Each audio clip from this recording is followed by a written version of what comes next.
Hi hello' लोगोफोर नोंथांमोनखौ आंनि मोनसे गोदान भिडिअ फिन खेबसे बरायहरनाय थाबाय। आं दायो नोंथांमोननि सेरावहाय मोनसे गोदान भिडिअ लानानै फैबाय। बियो मोनसे नोंथांमोननि थाखाय इम्परटेन्ट, मानो होनना बुङोब्ला बियो मोनसे बिग आपडेट आरोना। दाथ' नोंथांमोना मिथिखागौ बयबो, नङा होमबा, दायो ससियेल मिडियाआव मानि थाखाय भाइरेल जादों आरो बोरैहाय सोरनि थाखाय भाइरेल जादों, नङा होमबा। स' नोंथांमोना भिडिअखौ स्किप खालामालासिनो जोबजासिम नायलां, अब्लानो बुजि मोनगोन। जानो हागौ आं मानि थाखाय बे भिडिअखौ लाबोदों नोंथांमोना बे आंनि थाम्बनेलखौ नायनानै एसेब्लाबो बुजिबाय, नङा होमब्ला। थ' होमब्लालाय लोगोफोर मानोथो गोबाव खालामबाय थानो आरो, नङा होमब्ला, भिडिअखौ जागायलांनोसै, नोंथांमोना नायलांबाय थादो आरोना।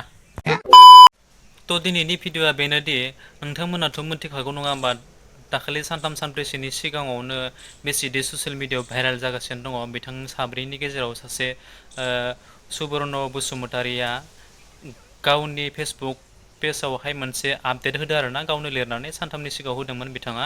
आं सम मोनैलाय ओंखायनो आं होनो हायाखैमोन। थेवब्लाबो आं दिनै नोंथांमोननि सिगाङाव बिथाङा सुबर्ण बसुमतारिया मा फोरमायदों गावनि फारसे, बिथाङा मा क्लियारिफिकेसन होदों, आं नोंथांमोननि सेरावहाय फोरमायनोसै बा फरायथिना होनो। होनबा नोंथांमोना खोनासंलांबाय थादो, भिडिअखौ स्किप खालामालासिनो। बिथां सुबर्ण बसुमतारिया गावनि फेसबुक पेजावहाय मा लिरनानै मादि फोरमायलांदो, आं बेखौ नोंथांमोननि सेरावहाय एसे फरायनानै फोरमायलांनोसै आरोना, बिथाङा दि मादि फोरमायदों। थ' होमब्ला रायजोफोर, आंहा बे केसआव जेबो लोब्बा गैया। जाय केस होदों बै हिनजावसाया आंखौ जोबोर गिदिर फसायबाय। 7-8 मान्थनि सिगां बे गथ'आ आंनाव सर्ट भिडिअ खामफानो होननानैसो वाट्सएपआव हरदोंमोन।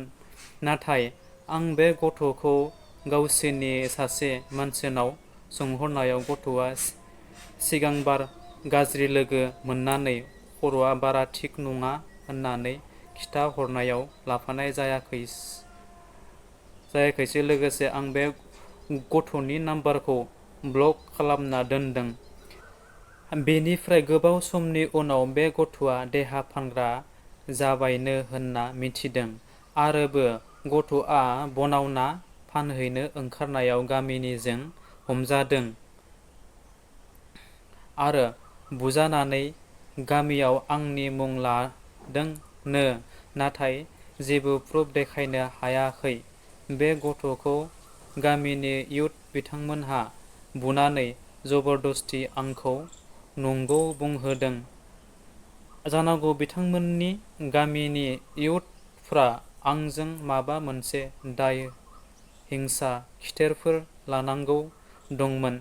बिथांमोना साना हवा आंखौ बे दायाव साफायनाया जोबोद दुखुनांथाव।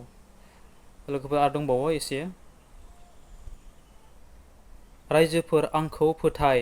जुदि नोंथांमोना फोथायाब्ला बै गथ'खौ लानानै गासैबो प्रुफ नागिरहै। आं बेखौ खावलायनो लुबैदों। प्लिज, बर'नि माखासे इउटुबार नोंथांमोन, बे गथ'नाव सोंनानै आंनि सोमोन्दै प्रुफ नागिरहै। मेडिकेल टेस्ट आरो बबे हटेलाव लाङा बे गथ'खौ बेनि प्रुफ इउटुबार मोनहा बिहैनांगोन। नङाब्ला सिनेमायाव ओंखारग्रा गासै आर्टिस्ट बिथांमोनहानो रैखाथि गैयै जाजोबगोन। गोजोन्थों। बिथाङा बे गावनि फेसबुक पेजावहाय बेबायदि बाथ्राखौ बिथाङा पस्ट खालामनानै होदों लिरनानैथ'। आंनि फरायनायखौ नायबायानो, खोनासंबायानो, नङा होमब्ला लोगोफोर। स' नोंथांमोना बुजि मोनदोंना मोनासै आं बेखौ जेबो मोनथिलिया। थेवब्लाबो आं बिथांनि बे जिथु फेसबुक पेजाव लिरनानै पस्ट होनाय, आं बेखौ नोंथांमोननो स्क्रिनशटबो होना होगोन। नोंथांमोना जुदि बुजि मोनाखैब्ला आं बुंनायखौ बे स्क्रिनशटआव मा लिरदों बिथांनि प्रुफखौ नोंथांमोना नायनो हागोन बा फरायनो हागोन। स' लोगोफोर, नोंथांमोना बे भिडिअखौ नायबाय, नङा होमब्ला, नायनानै माबायदि बुजिखो नोंथांमोना कमेन्ट खालामहर।